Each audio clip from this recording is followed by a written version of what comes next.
Okay, so after the events, let's talk about the activity, which is product backlog refinement or PBR. Now, what exactly the product backlog refinement is?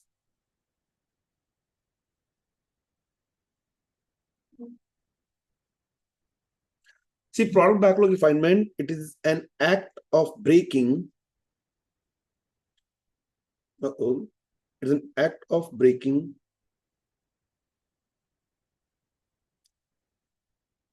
big PBIs to the smallest one on which the developers can start working on. So consider that this is our backlog. Oh, I'm sorry. Consider this is our backlog, and we are having a requirements in this. So product backlog, and these are the requirements. As I mentioned earlier, the requirements in Scrum is called as PBI, product backlog items. So when you start to work on the product or the product development, initially we come up with a very abstract level of requirements, which are pretty big. They are called as big PBIs, which might take a few releases worth of effort to complete it. Then we are having a smaller PBIs, which might take a few sprints worth of effort. Or we can have a smallest PBIs, which can get completed within a sprint.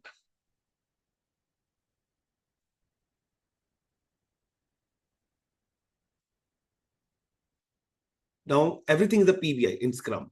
There could be a big, could be smaller, could be smallest. Or your bigger product backlog items can be broken down into smaller to the smallest. Now, the smallest PBIs are expressed in the form of a user story, which is the concept from extreme programming practices. User story was introduced by Kent Beck. Maybe when it was introduced, don't remember the exact date, somewhere in 90s, if I'm not wrong. And the idea was to have a shorter requirements for shorter feedback loop, or small requirement for a shorter feedback loop.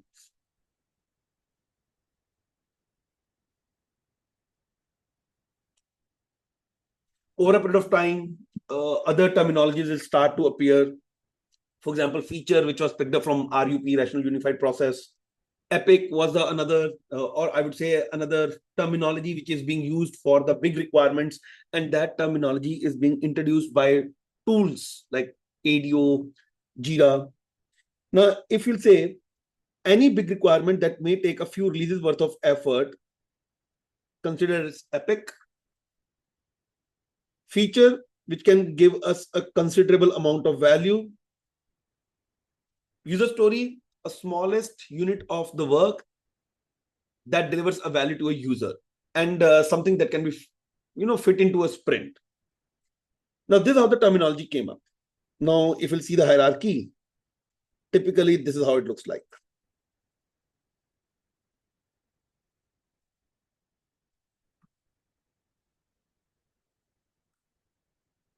So if at all I have to relate it to a real life, we can say that Epic, let's say payments is an Epic. Feature could be credit card. User story, the smallest level could be implementation of MasterCard, Visa, MX, like this. It's more about a hierarchy, that how you actually create a hierarchy in the requirements. Now, when user story was introduced, it was introduced with the format. User story in itself is not a requirement, but user story is just one of the way to express your requirements in a particular format. And that format is as a user, I want deliverables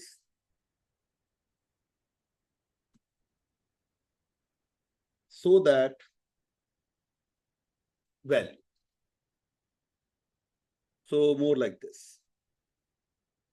And this concept was introduced to deal with the traditional way of writing the requirements.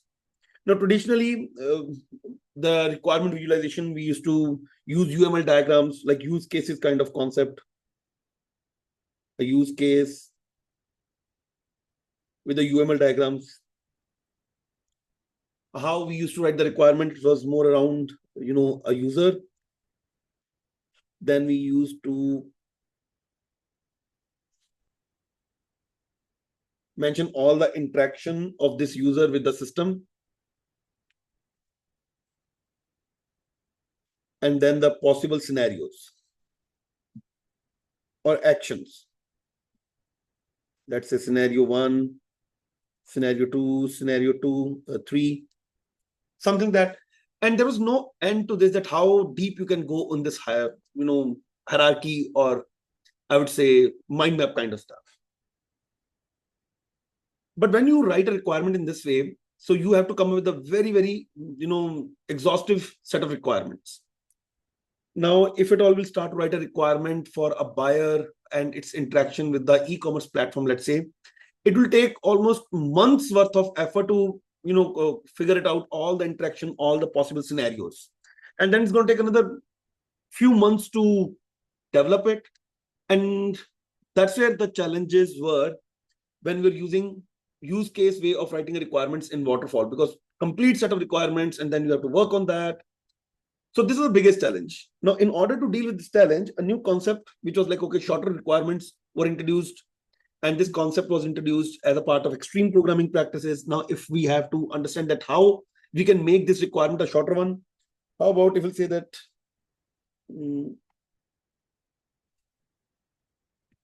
let's say this user, this interaction, this scenario. Let's say this is my requirement 1. So make it in a ready state, give to the developers so that they can start working on that. Now, in the meantime, when developers are working on this requirement, one can start to work on this scenario and make this requirement in a ready state. Now, developer worked on this requirement. They created a deliverable. Now, this deliverable can be inspected for a quick feedback. Then team can move to the second requirement. In the meantime, you can work and you can make next requirement in a ready state. Now, team worked on this particular requirement, and then they integrate the work which was previously done. Now, this leads to a quick value delivery also.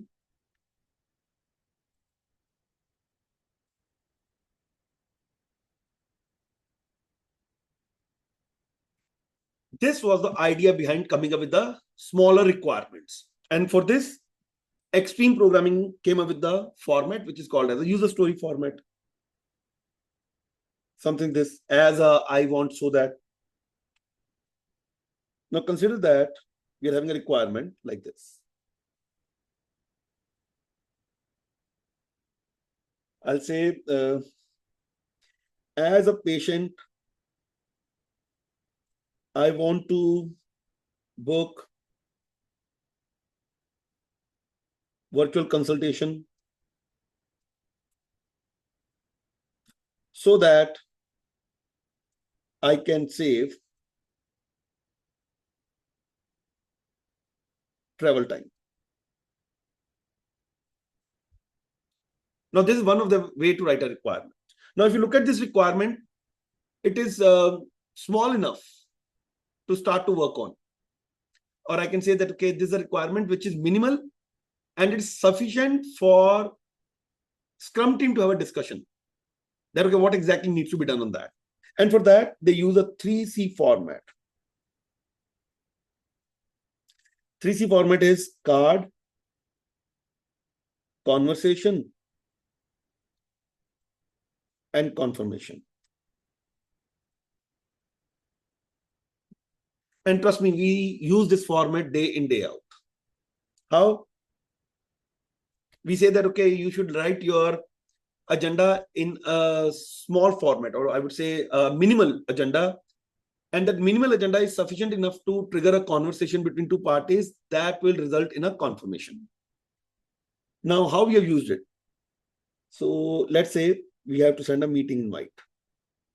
So usually what happens, we actually highlight the people who needs to be part of the meeting. We say, hey, dear all, thank you very much for signing up for this particular meeting. The agenda for the meeting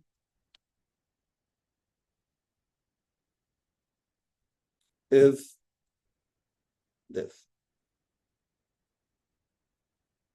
Now, when we write an agenda, we always write a very abstract agenda. We don't give too much of detail in that invite.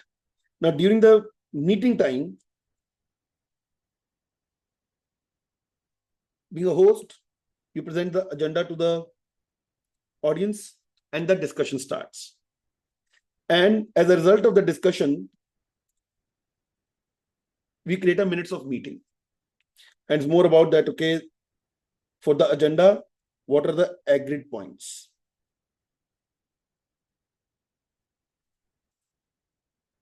Now, this agenda, which is minimal but sufficient enough to initiate a conversation between two parties, this serves as a card, which triggers a discussion between the parties, conversation. And the agreed point, minutes of meeting, can be considered as a confirmation. Same way, when you present the requirements like this, let's say, sorry, we got this requirement. Say, as a patient, I want to book the virtual consultation so that I can save the travel time. Now, this format is considered as a card that trigger a conversation within the Scrum team. So they will become a part of conversation.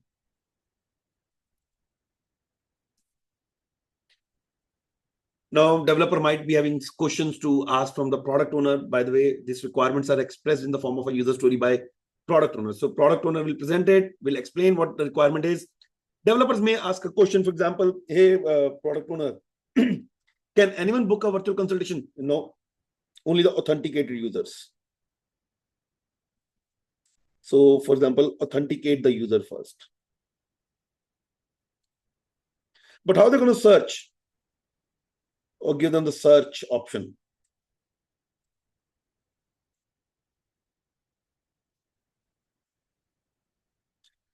And how the result should be displayed? Give a doctor picture and then say name, specialization, and then let's say rating. Whatever the format is required. So something like this. But how the slots will be displayed? So give them an option to select a doctor, like a button.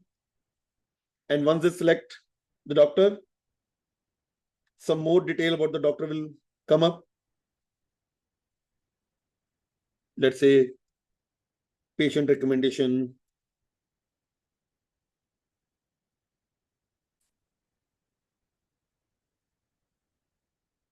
and then slots availability. Hey, product owner, but how somebody will get to know that which slot is available? So all the taken slots, just strike it out. But how they'll get to know that whether the booking has been done or not? Post slot selection, book the slots. and then send email confirmation.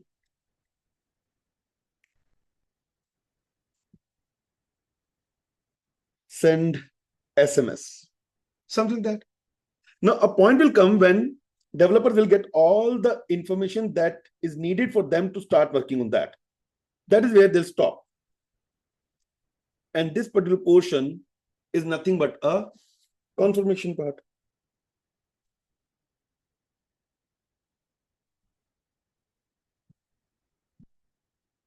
And this confirmation part of the user story is called as acceptance criteria. So this is how they actually refine the requirements. So you might be having an epic, you'll break it down to feature or user stories, or maybe depending upon what template you use in Jira, you might be having a hierarchy like epic and user stories. It's all configurable. Whatever you think works in your case, you can actually modify the template accordingly. Or you can take a help of Jira admin. That person can actually help you to create a template in as per your convenience. So you will start to express the requirement, let's say in the form of a user story. Why? Because that really helps us to understand that what item needs to be delivered to deliver what kind of value to who. And once you'll start to refine the requirements, we create a confirmation part, like if I'll use a 3C format, and the confirmation part of your user story is nothing but a acceptance criteria. And this acceptance criteria is nothing but a functional test cases. And if we go with more technical stuff, then all these test cases can be expressed using BDD format. Behavior driven development is more like that. Using Gherkin, you can actually create the functional test cases and then feed that Gherkin to the tools like SpecFlow or Cucumber that will help you to create a functional automation pack also. So this is the concept of product backlog refinement, that how you refine the requirements. Now the question comes, when to do this? If it is so important, so when we should do it? Because if I'll talk about the events, we know that, okay, when to do which event with what time box. But we never mentioned that, okay, where to do product backlog refinement, how to do it, when to do it. So how to do it part is this, how you refine the requirement. But now the question is when to do it. Now see, the product backlog refinement, as I mentioned, it's an act of adding details to the requirement for developers to start working on. So it is expected that prior to the start of sprint planning, you should have some refined set of requirement to start with. So when to do it? Now consider this is our backlog, product backlog. And you're having requirements which are abstract.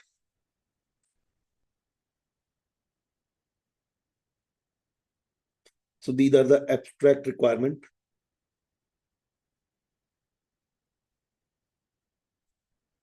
And consider that we are having sprints plan. So consider that, okay, today is some date, let's say it's 14th of April when I'm doing this recording. And consider from 20th of April, we are actually going to start with our product development. So it's a plan. And we have actually planned for 2-week sprints. So consider that this is the sprint. Again, it's a 2-week sprint starting from Monday.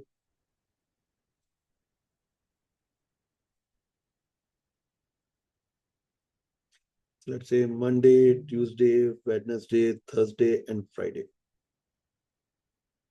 And this is how we actually planned it.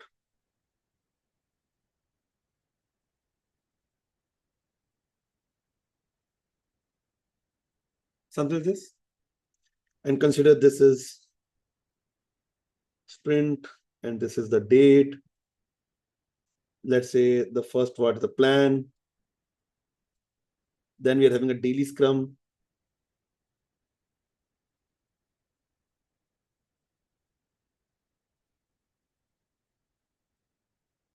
Then we have a review. And then we are having a retrospective. Okay. So this is how it is planned, let's say, and then so on. So sprint 1, 2, 3.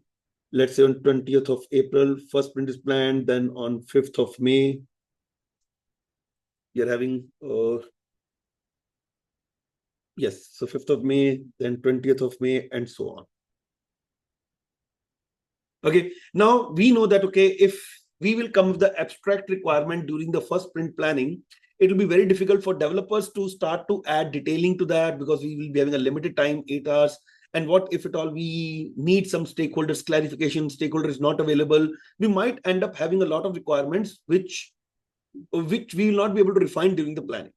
And it will become very difficult for the developers to forecast any items, that how much items they can deliver in a particular sprint to achieve a goal. For that, what we do is we run the product backlog refinement prior to the start of sprint 1. So consider that the team came together. Who will be participant for the product backlog refinement? The whole Scrum team will participate in that. Now, product owner, let's say they came together, let's say maybe a 1 week prior to the sprint start. Let's say on 15th of April, they started with their first product backlog refinement. And what they did, they started adding detailing to the requirements. They'll break it, they'll start detailing of this requirement, and consider they got certain set of refined requirement prior to the sprint 1. So these refinement session will help to refine the requirement for the sprint 1. So first sprint, problem solved. But the same expectation is there for the sprint 2 also. Now the question comes, when we will do this activity? You cannot do this activity after retrospective. Reason being, as per the rule of Scrum, the retrospective is something that concludes the sprint. This is the last event of the sprint, and this concludes the sprint.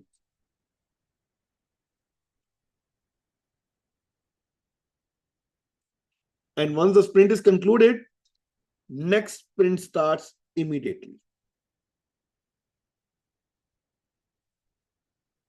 There's no time in between. And again, as I mentioned, this is a rule of the Scrum. So now when to do? This is where Scrum says that Scrum team can choose time in the current sprint to refine the requirement for the upcoming sprints. For example, let's say Scrum team says that, okay, we are actually going to do 2 product backlog refinements.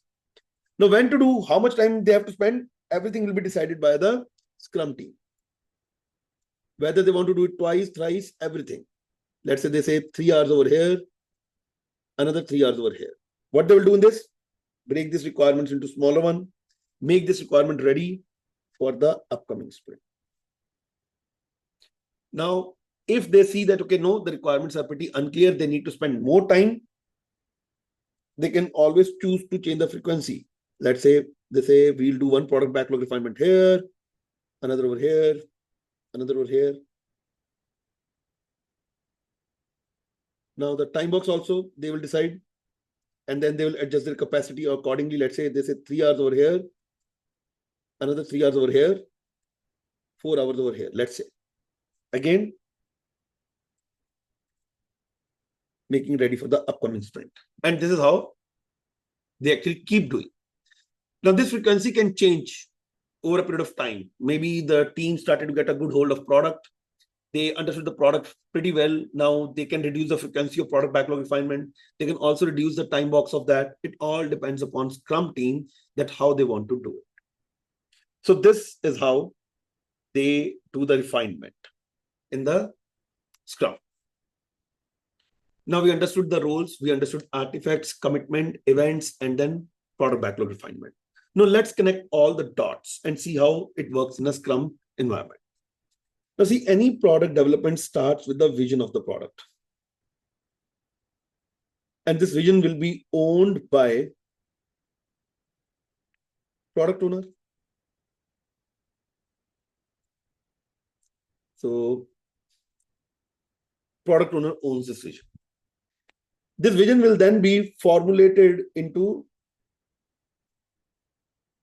goals, which is a product goal, and which then further be formulated into product backlog items. So like this.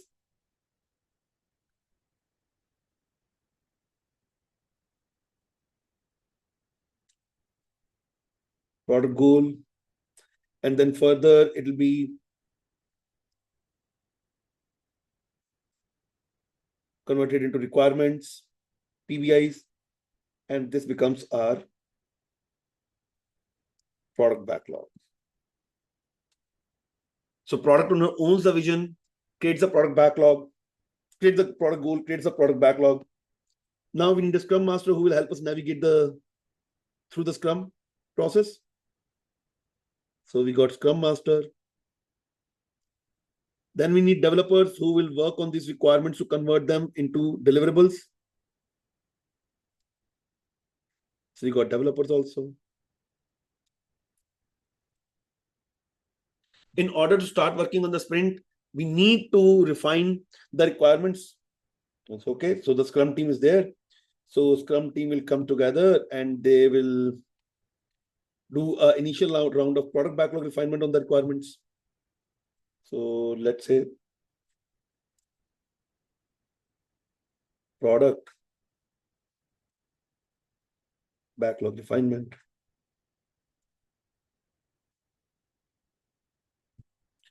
Who will do it? Scrum team. Time boxing, Scrum team will decide. And they will break these requirements into smaller requirements. And product owner also order the backlog.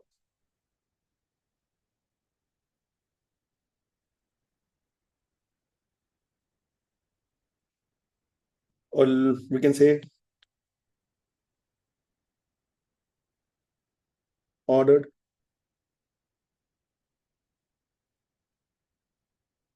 Why we have to order it? We have already understood what are the factors that can influence the ordering.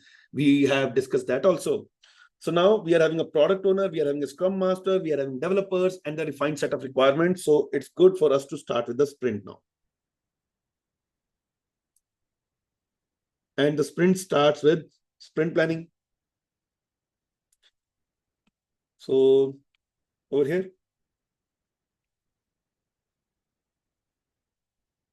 So this is a sprint planning.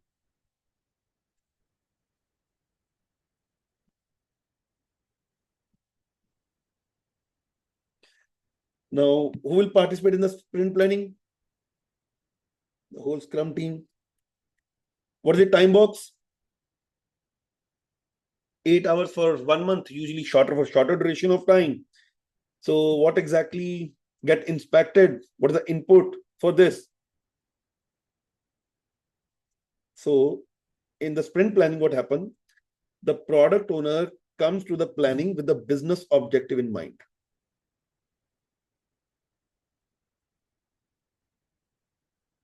And this person present the ordered product backlog. Team will consider their capacity, plus they will refer to the definition of done. This is something what gets inspected in the planning.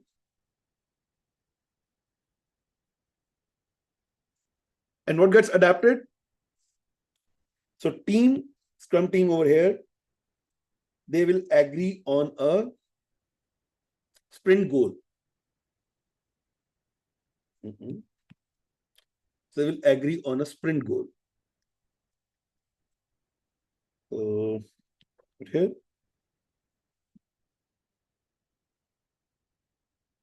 Developers will then forecast the PBIs to achieve that goal. And they will also create a plan to achieve that goal. And this makes the plan of developers on how to best accomplish the sprint goal. So this becomes your sprint backlog. So this is what gets adapted as a part of your sprint planning.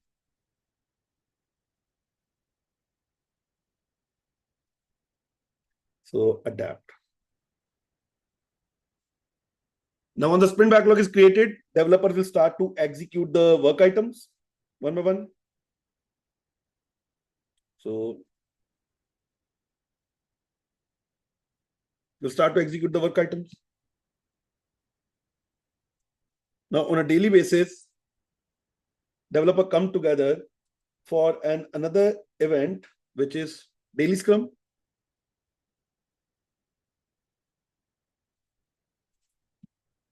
So daily Scrum. Who must participate? Developers. Time box, 15 minutes.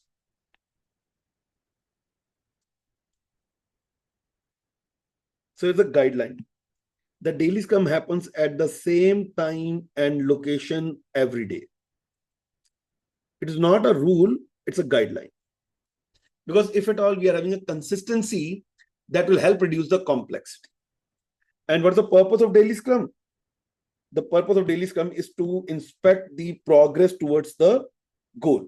So this is where developers will inspect that how they are progressing towards achieving the goal. So what they do, they inspect and adapt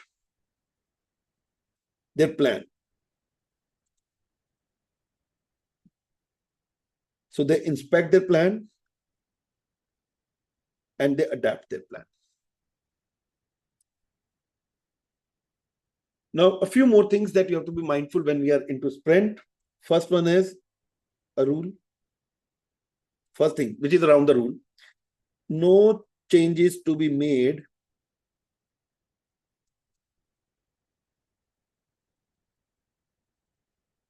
during the sprint.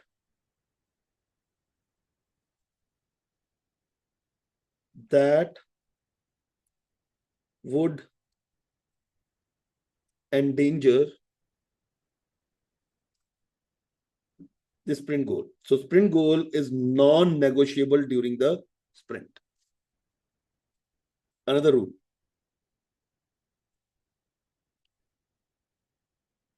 Now, sprint can be terminated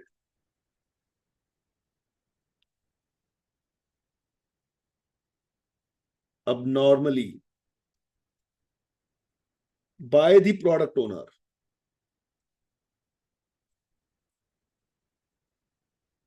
only if the sprint goal is obsolete.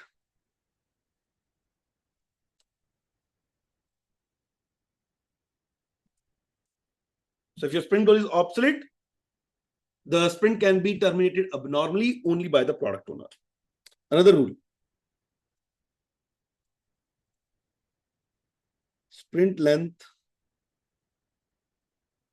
remains unchanged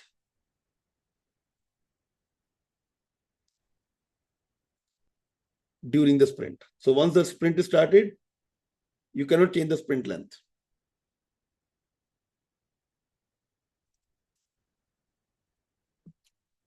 So now as the sprint progress, this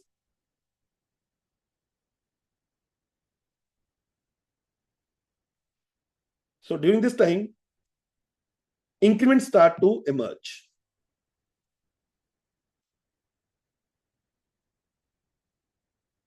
So over here, let's say increment will start to emerge.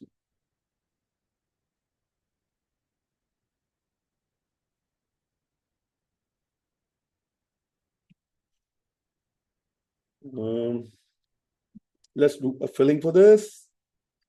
So this is what my increment will start to emerge. And this increment adheres to the definition of done. So increment, and this adheres to the definition of done.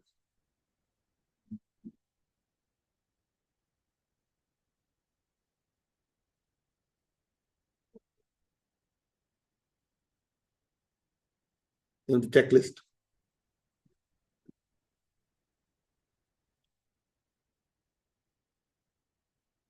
Now this increment will then be inspected in another event, which is retrospective.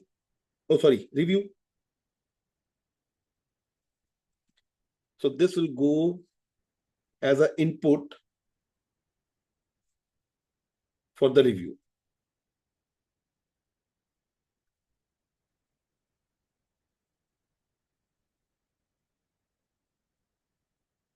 Now sprint review is 4 hours for 1 month, usually shorter for shorter duration of time. Participants, the Scrum team, and stakeholders.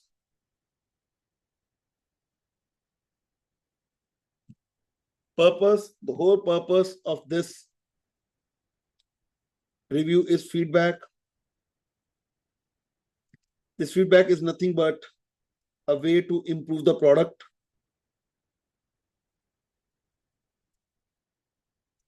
This feedback can come on an existing requirements, or this feedback may lead to a new set of requirements also. So this product improvements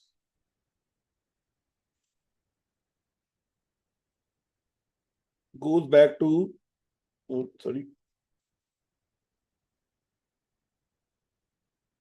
It goes back to the product backlog again.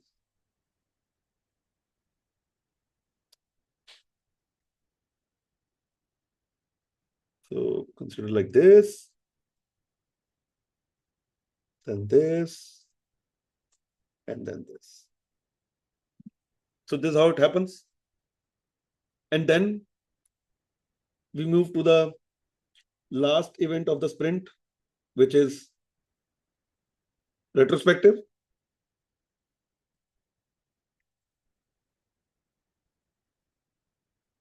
So sprint retrospective.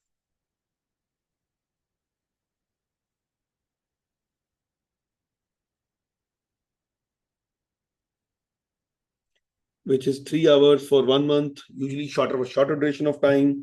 Each member of the Scrum team must participate as a Scrum team member.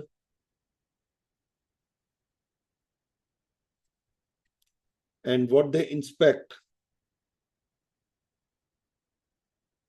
So they inspect people and their professional relations, tools and technology related challenges, any process related concerns. Plus, they can improvise the definition of done during this time. The output or the adaptation part for this event is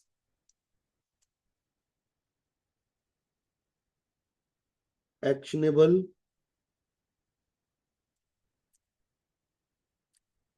process improvements.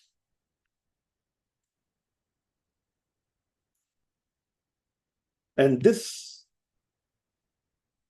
improvements can be considered, or Scrum team can choose to consider these improvements in the upcoming sprint. So just a minute.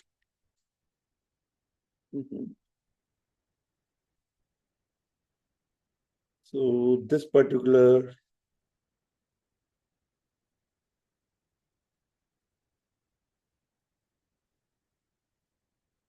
if team wants, they can consider a few process improvements in the upcoming sprint. Is it a mandatory? No, it's not mandatory. They may consider. See? Allow me a minute. So if team wants, they may consider or add a few process improvements in the upcoming sprints. Now, this is how it looks like. Now, if you see, we have covered all the 15 elements over here. So to start with, 3 roles: product owner, Scrum Master, and developers.